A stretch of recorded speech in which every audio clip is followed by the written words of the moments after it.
What's up, everybody? Welcome back to Out of the Basement. Today, we're going to be finally giving our review, thoughts, discussion on the latest A24 horror film, The Lighthouse.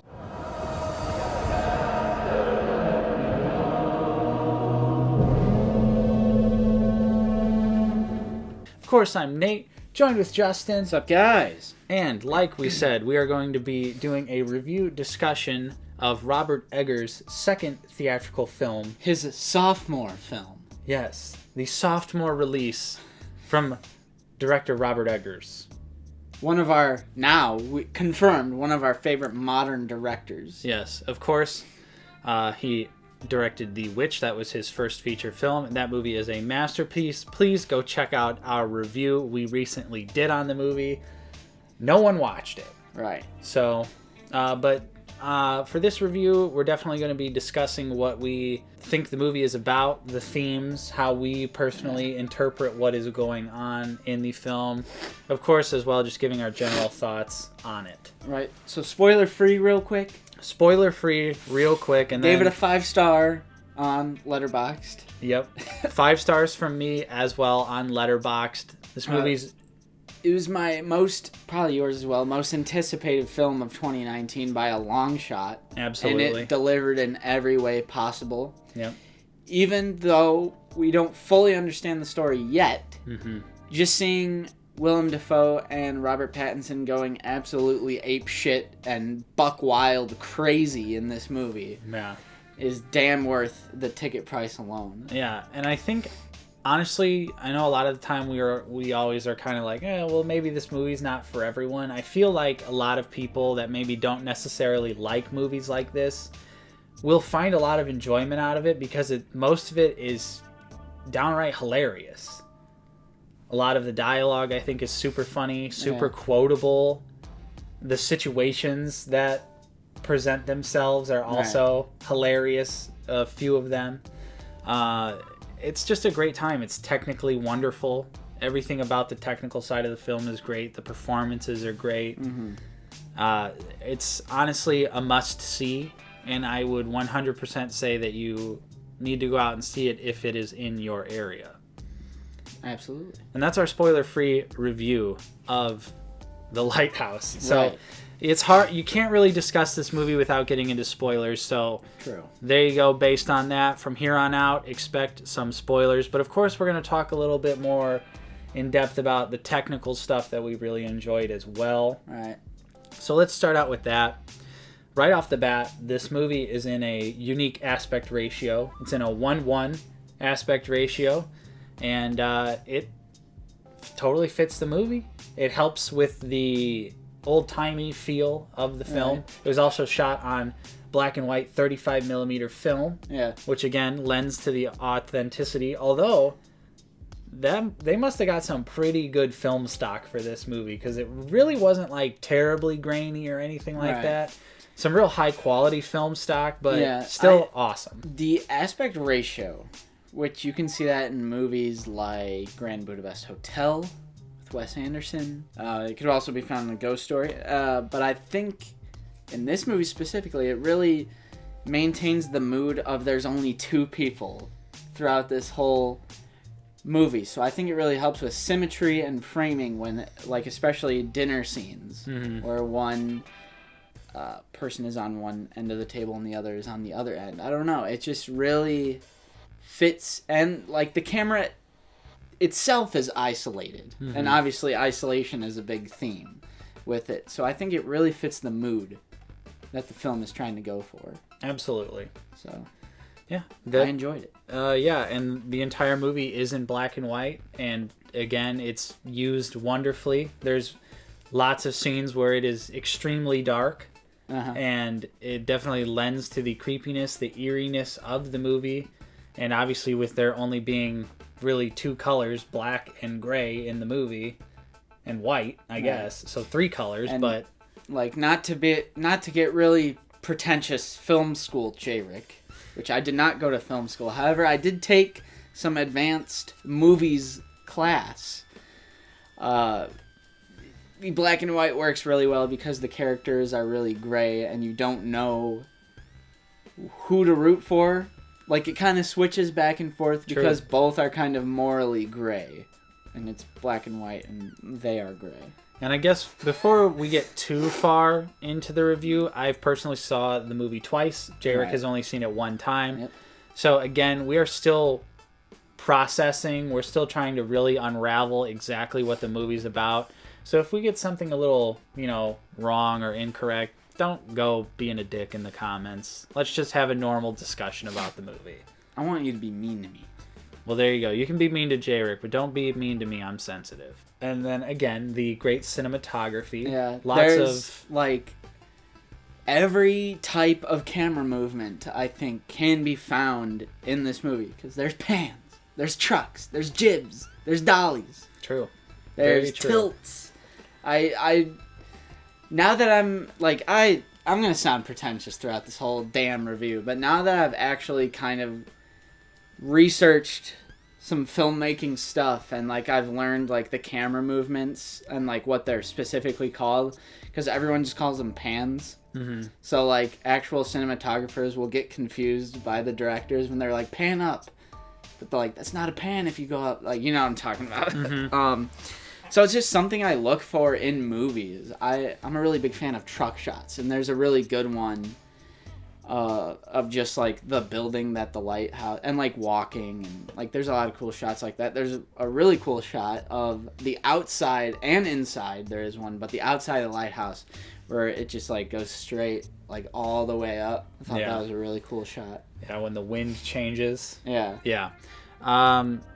And there's a lot of low angle shots in the movie as well, which I think implies a power dynamic, especially a lot of the times when they're in the movie, when they're both drunk, you'll notice that one of them is usually standing up and it's a low angle shot to the other person who has just a normal framing, but they're lower than the other character. So it's kind of you see the power dynamic switches because sometimes it's Rob, sometimes it's Willem. Yeah. So I really liked the use of low angles. I thought that helped with the one of the themes of the movie, which is clearly a power dynamic.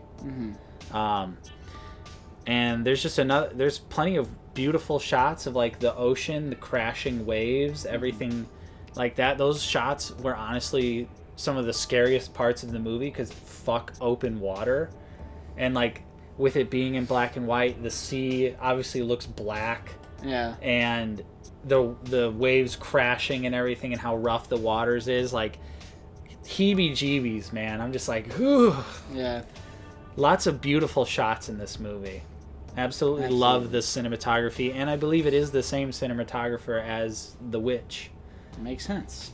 Yeah, I think Robert Eggers teamed up with a lot of people again that helped him on The Witch.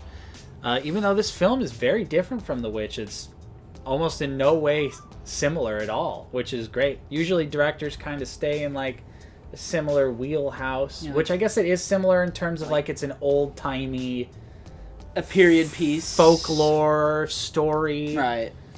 Old English. Yeah. But it is, I would say, it's, besides the historical aspect to it, I would call it significantly different. I think The Witch is more horror. This is definitely more psychological. True. So. One thing on the second viewing, the editing of the movie is fantastic. A lot of good match cut shots and various camera tricks that I don't know the technical terms of, but you'll see something really horrifying and then it goes to something beautiful. Yeah. Stuff like that. I can't think of what it's called for the life of me off the top of my head. And again, with the editing, the movie has great pacing as well. Yeah. The first time I watched it, it was a little slow. Second watch, though, I was like, man, it's already over. Yeah. We're already getting to the. Which this is a longer movie than The Witch too. I think this is an hour and 50 minutes. Yeah, hour and 50 minutes. But I think the pacing was excellent. Yeah. Like I said, first time was a little slow. Second time, though, it was blink and I was like, wow, the credits are playing. Yeah. This is crazy. So, just a wonderful, engaging movie that really draws you in. It almost like in a trance. Yeah. Very dreamlike. Yeah, it's very cerebral. The movie does a great job at putting you in that situation, and it's almost in some ways it intentionally seems like it's confusing you because you don't know who's telling the truth, which character is being honest, or which one is crazy, or are they both crazy. And watching the movie the first time, I was on Robert Pattinson's side, his character, Winslow, which his name is not actually Winslow, it's Tommy, but we'll just call him Winslow because they're both named Tom, which is something we'll discuss later in the video. The first time I watched it, I was like, okay, Robert Pattinson is clearly getting affected by Thomas, and Winslow he's cracking. And especially when he starts getting forced, well, not really forced, but kind of forced to drink alcohol. Yeah. And then it really flares up his insanity. But the second watch, I was kind of more like, is Thomas Wick the straight guy? And is Robert Pattinson the one that is unhinged? Although the thing with the movie is that Thomas, Willem Dafoe's character, will say something happened, but in the film, you see it happening from a different perspective. Right. For instance, towards the end of the film, when Thomas is chasing Winslow with an axe, later, Thomas says that it was Winslow chasing him with the axe. You're like, you're chasing poor old Tom around with an axe, and you destroyed the lifeboat. Yeah, and I really like that aspect. I love it too. And I don't know if maybe even the second time I was missing clues, but like I was trying to see like maybe there's some clue that'll let you know who is who.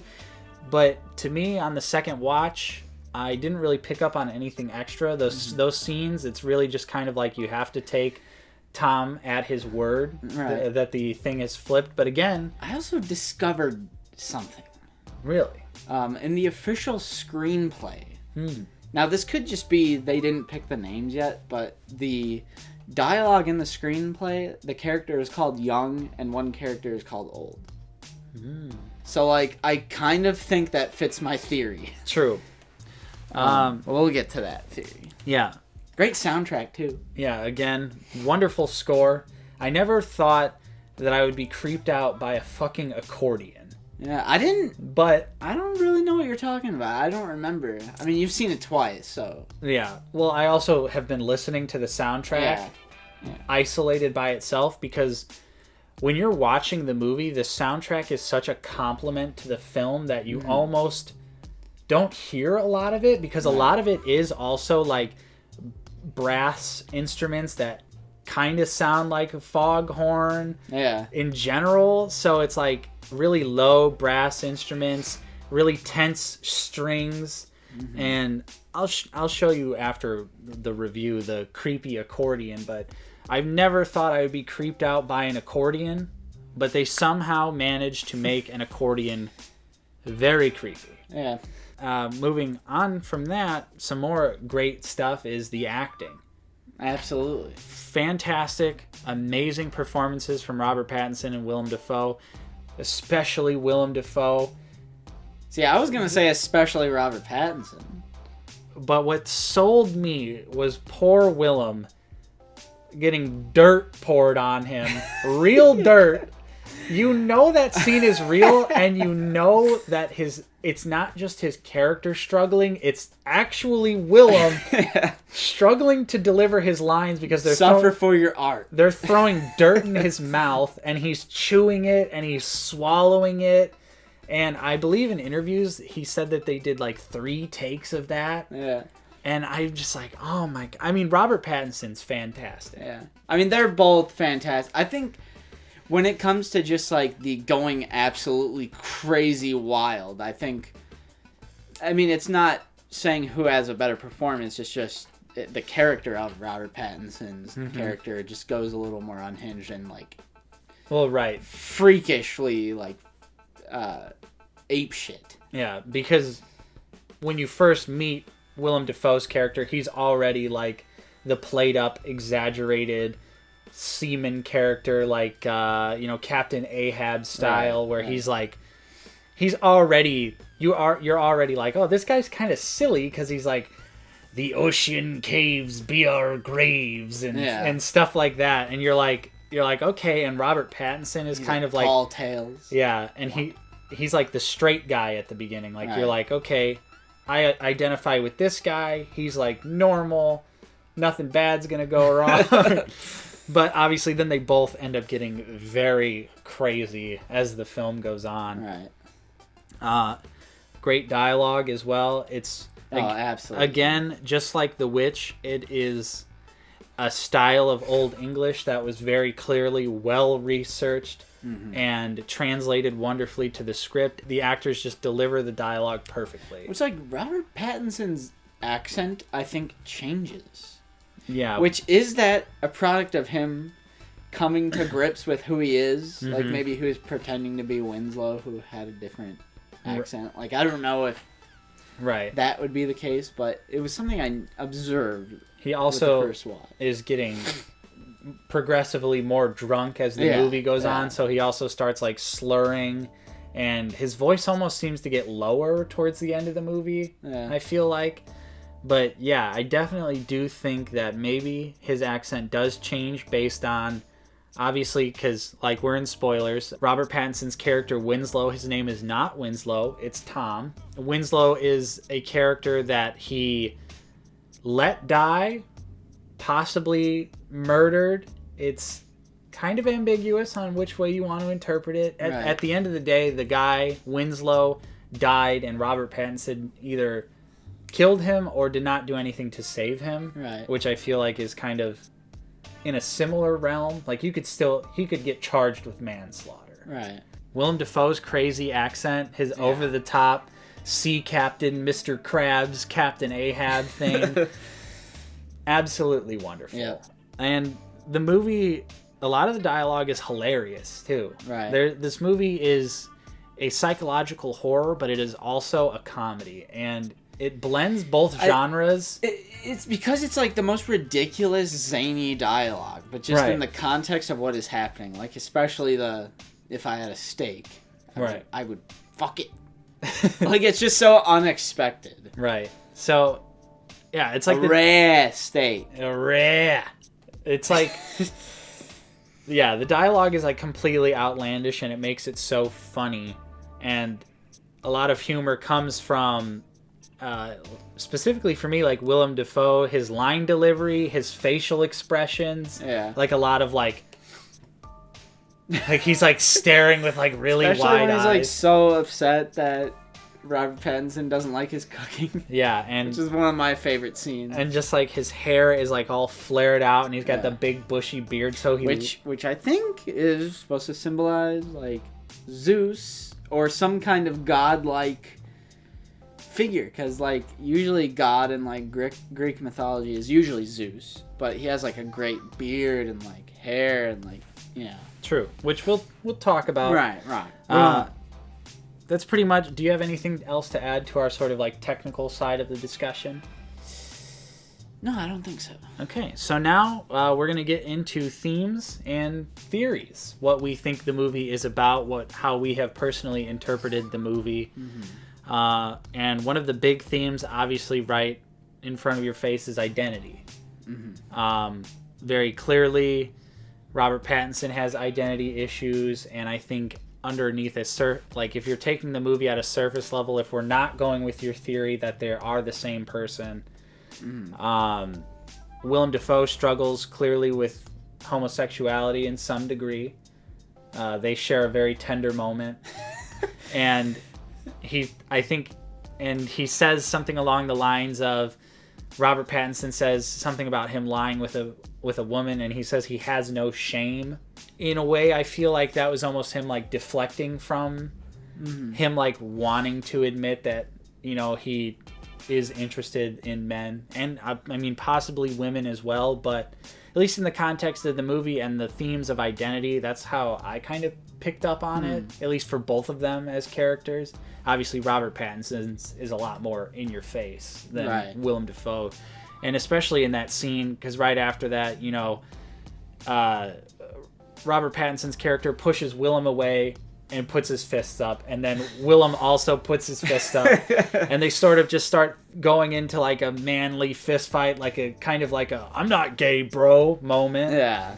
Like, look at how manly I am. I love that scene when it looks like they're about to lean in for a kiss. Yeah. And then he just pushes him away and goes, Yeah. Which Robert does. all right. In fairness, Robert does also lean in as well. Yeah. But it's more so, it's like Willem's doing the 70 and Robert Pattinson's doing the 30. But I think in terms of that sort of aspect, I think identity is definitely a big part of the movie, finding out who you are. And I think that also plays into your theory of Right. who you are, which I guess we've been talking about it for long enough. So why don't you kind of just explain a little bit, because I'm sure we'll reference it more throughout. I've thought it since, like, because you know that little Facebook thing that's like screen to video or like whatever the hell that thing's called, but it's when like the movie's playing and then the screenplay is like rolling along with it. You know what I'm talking about? Script to screen? Yeah, something like that.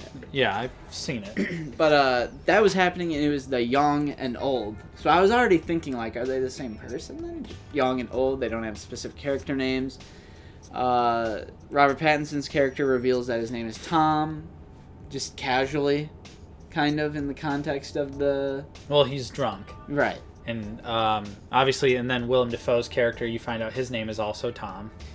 And, yeah, of course. And the burial scene is what's getting to me. Is that I think, like, he was trying to bury any sanity that he had left. It was almost like, you know, the angel and the devil on one shoulder. Gollum and Smeagol, if you will. Like, Gollum is trying to take over Smeagol completely. Yeah. And I just think you can interpret that as he's trying to, like, bury any kind of sanity that he had left of what he once was. And then he ends up killing Willem. So he's, like, killing whatever he was before. And he's just now this, like, crazy lunatic. Mm-hmm. He's come full circle back to Tom. Because he also, like when he's describing killing Winslow, and he says, after that happened, I just wanted to smoke. Yeah. And after he kills Willem, what does he do? Lights up a cigarette. Right. So it's like he's... Or maybe that was Winslow. Yeah, like that's what I'm saying. Like he's killing Winslow and going back to being full-on Tom, whoever Tom was, or Tommy. And then, like, the scenes... There was like two. One was chasing the axe, and then one was they couldn't agree on how long it's been. Yeah, and also Willem Dafoe's character has like a throwaway line, which I don't think it's a throwaway line. I think it's very important, especially to your theory, where he says, basically like, I might be a figment of your imagination for all you know. And I think that line. It's like a throwaway line in the movie, but I feel like it's a little bit more important than the movie is trying to make it out to be. Because I think that really does support your theory of maybe like the old version is like a hallucination in some way. And that's not... I'm not particularly saying I subscribe and believe in that theory. It's just a thought that I have. Right. But I just... Like, the scene with the axe, I think that's... One of the main scenes that comes to mind is that you clearly see Willem's character chasing Robert Pattinson with the axe, and it's Willem Dafoe who smashes the lifeboat. And then he almost immediately says, like, you're chasing old poor Tom with that axe, and you, like, I'm just, like, really trying to decipher what that means. True. Sort of building off of that theory, we've talked about it off camera, but it was...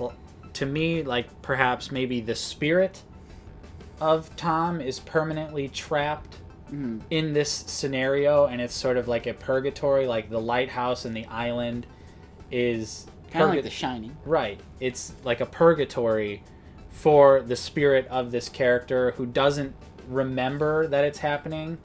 And, like, in the movie, you know, the Willem's previous assistant... dies or is killed, left up to your interpretation. So it's like his spirit has gone through this before already, like has died and did everything, and then is coming back again. You mean Robert Pattinson? Right, Robert Pattinson. Yeah. Like maybe he was also the assistant that died and then comes back and obviously doesn't have knowledge of any of these events, but relives like a similar and also, experience. Also, like with the eye thing, like the seagull only had one eye. Right, and then the head we see later when he pulls it out in the lobster container, the same eye is missing. And then he kills Willem Dafoe with a pickaxe.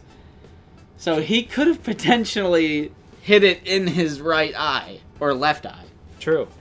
Although, I don't know. I'm sure if we watch the movie again, you could probably see which way the axe is swung. I don't remember off the top of my head, though. Right. But that's a good idea. So, there's just there's a lot of identity stuff that can be interpreted in this movie.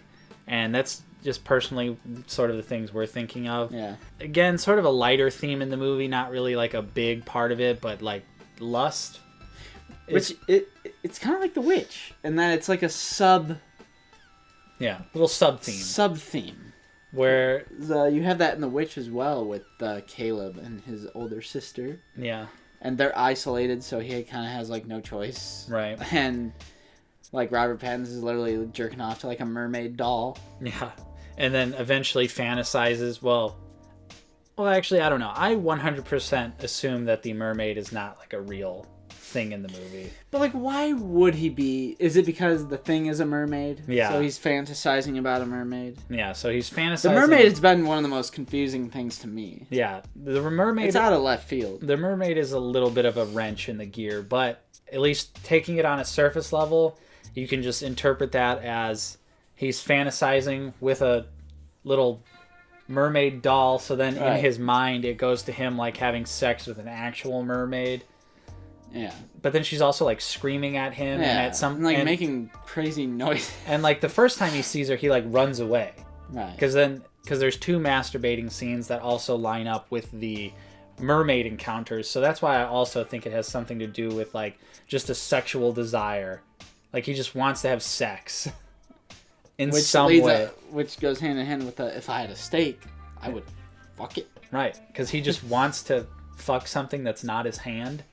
Probably in a drippy ass shed, like he's like getting rained on and he's like just jerking off. Yeah. That's just like one of the things like we kind of noticed, and maybe we don't exactly have a full grip on. Of course, guilt, another big theme of the movie. The guilt of from both characters' perspectives. Again, if you want to take it at face value, Robert Pattinson either murdered Winslow or let him die, and Willem Dafoe either let his assistant die or killed him. Yeah. And they both have guilty consciences about what's happening. They both, I mean, Robert Pattinson ends up confessing, and then spilled his beans. He spilled the beans, but later I think it's confirmed because Robert reads the manuscript about, like it's secretive throughout the whole movie what Willem Dafoe's writing in there. And he finally like reads all of it, and then that's when he confronts him and is like, you killed your previous assistant. Granted, Willem denies it, but he also goes on about how you shouldn't spill your beans. So he could just be better at not spilling his beans to someone. True. So in that way, that's what I picked up on. Like sort of the movie has a lot of guilt about past mistakes. So isolation, of course. 2 guys on a rock, potentially 1 guy on a rock. Just another theory. Just another crazy Justin theory. What if it's the same person and that was his punishment? Like he got caught letting Winslow die, and his punishment is we're going to send you away to this lighthouse and you have to be the lighthouse keeper for the rest of your life. Mm-hmm. Like that's your punishment. So that could even be a face value thing. Like that's the punishment for letting like one of your coworkers just die and you don't do anything. Or maybe they gave him a choice like we either kill you or you become this lighthouse keeper for the rest of your life. Yeah. So, yeah, I didn't even think about that, but that's honestly a good thing to think about. But isolation, obviously being alone on a rock with 1 or 2 people. 2 males as well. Mm-hmm. So it's like, it's there. Yeah. There's really not a whole lot to say. The isolation is pretty in your face. The power dynamics of the movie, sort of like the power that Willem holds over Robert for most of the movie. With like, stick to your duties, you're falling behind. Yeah. And it's like, I think he's kind of abusing him as well. Yeah. Like, making him do, like, a shit ton of work that maybe you wouldn't normally do. True. Like, he lifts that entire jug of oil, like, all the way up the steps, and Willem just casually, like, why would you do that? Take it down. Yeah, and he's like, take this. And, like, gives him the small jug. Yeah, and it looks like he had it ready, so, like, he probably noticed that he was going all the way up, but he let him go all the way up just to tell him that. Yeah, and same thing with later in the movie when he threatens to dock his pay, and he's like, you're going to do anything I want you to do. You're going to do it how I want you to do it. And you're going to be happy. Yeah, and you're going to be happy because I'm telling you you're going to be happy. And that also relates to a lot of the low angle shots to like show like an imposing stature over someone, but that sort of aspect switches throughout the movie. But very obviously, Willem Dafoe's character has a big power over Robert at first.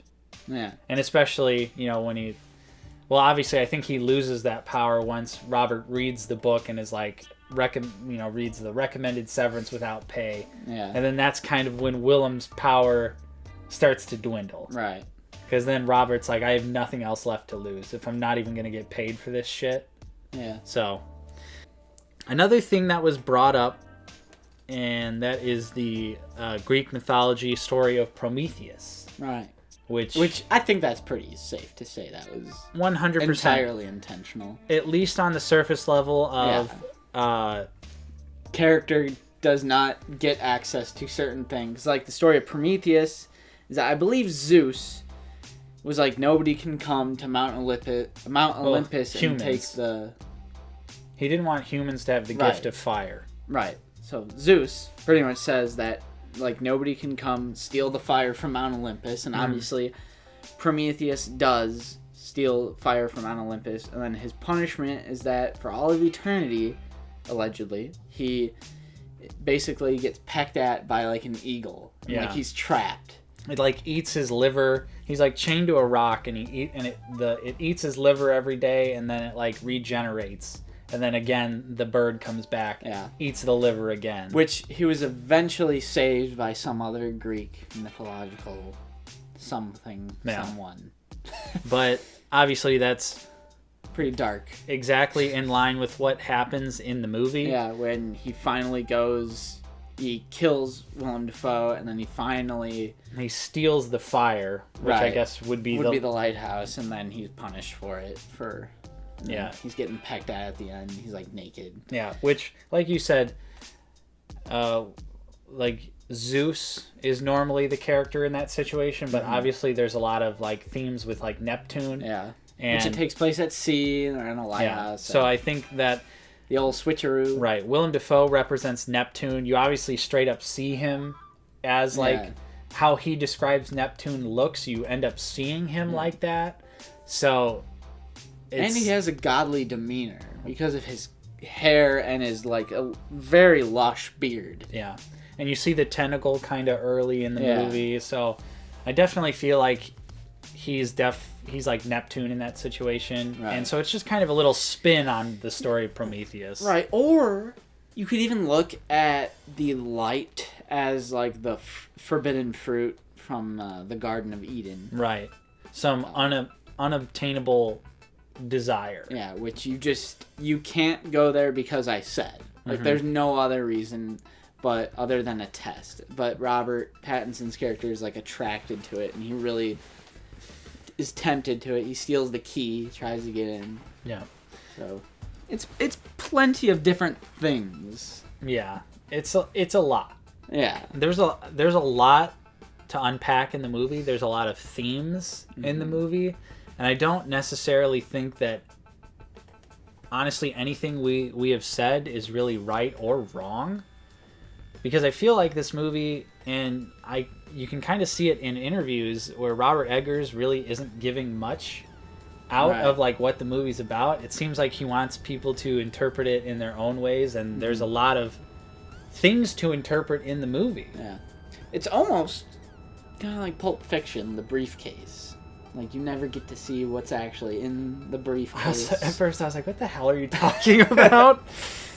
It's just like this light, and they're like, oh my god, is that what I think it is? Right, and he sees Willem, Quentin Tarantino doesn't even know what's in the briefcase. Right. You know, like, but like, it also helps Robert's desire to see the light. Like, he sees like Willem's like butt ass naked, and he's like in front of the light, like.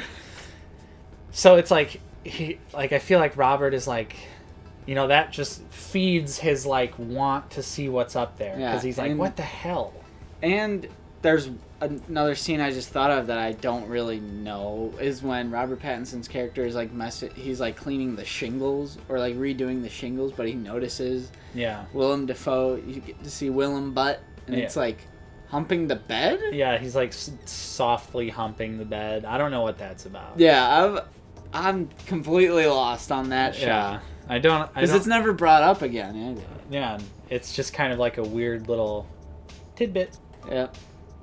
But, I mean, those are pretty much all of the big themes and sort of our theories that we have about the movie. Mm-hmm. And this is the kind of movie that I just absolutely love. Right. I love movies that make you think, that don't necessarily give you all of the answers you're looking for, just on a surface level. Of course, you can.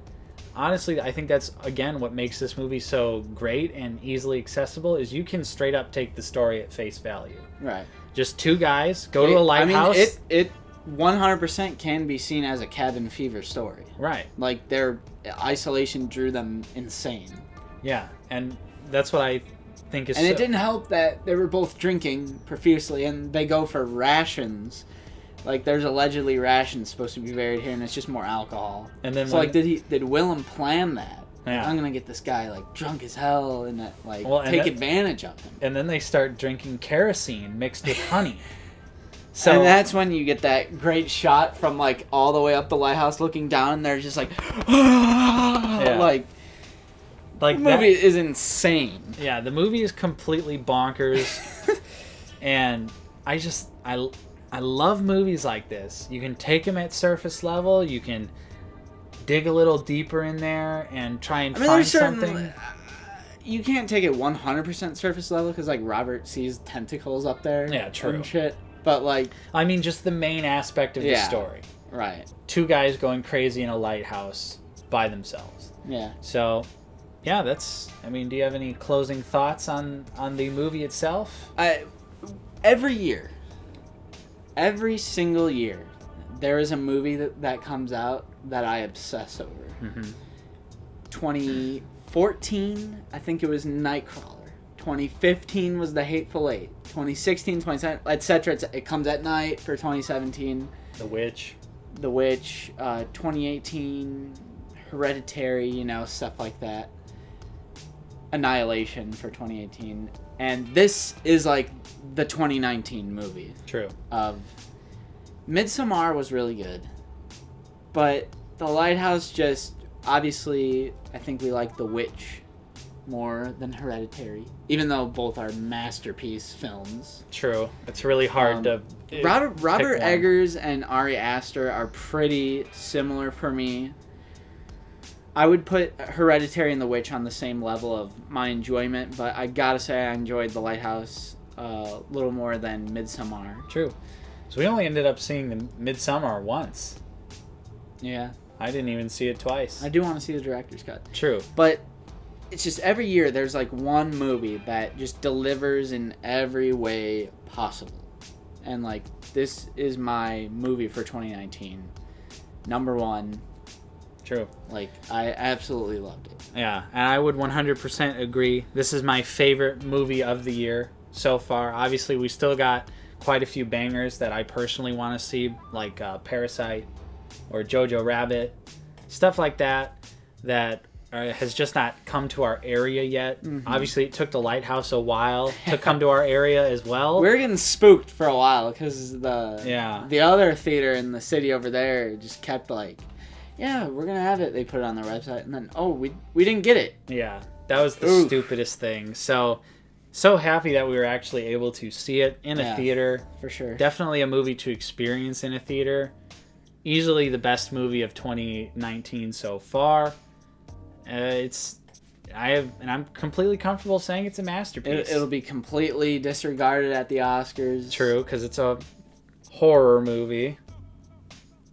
Classic. Let's get Willem or Robert an Oscar. I mean, granted, I haven't seen too much because Willem is in a billion movies. Yeah. So in the grand scheme of his career, I haven't seen too many of his films, but easily the best Willem performance I've ever seen personally. Yeah. He transforms. And we are dedicated Robert Pattinson defenders. True. Good Time, The Rover, High Life. He's had a lot of great performances. True. He's not just from Twilight. Yeah. And he would make a wonderful Bruce Wayne. True. Very excited I'll say it. about that upcoming Batman movie. I think it's safe to say that The Lighthouse is a truly masterful film that deserves to be seen in a theater, and it deserves to be seen by everyone. People who say that Hollywood is out of ideas, there's no originality left. But at the same time, they hate movies like this. Right. I don't understand the anomaly of that, but this is one of those movies where if you're tired of sequels, you're tired of remakes, you're tired of franchises or universe building films, this was like, I just felt so relieved. I was like, because 2019 hasn't been a hot year. No, it's honestly been a pretty shit year for film. Really? Yeah. I mean, most of the movies I've seen this year I didn't like. But haven't you seen Joker? Yeah. You know, I've been honestly, you said this before, but I've been thinking about getting rid of my copy of Endgame. Yeah. I think movies like this just inspire me to be like, true. Fuck you, Marvel. Yeah. Exactly. Like, it's just a nice breath of fresh air. It's a 2019 movie in black and white in a weird aspect ratio. With old English dialogue and fart humor.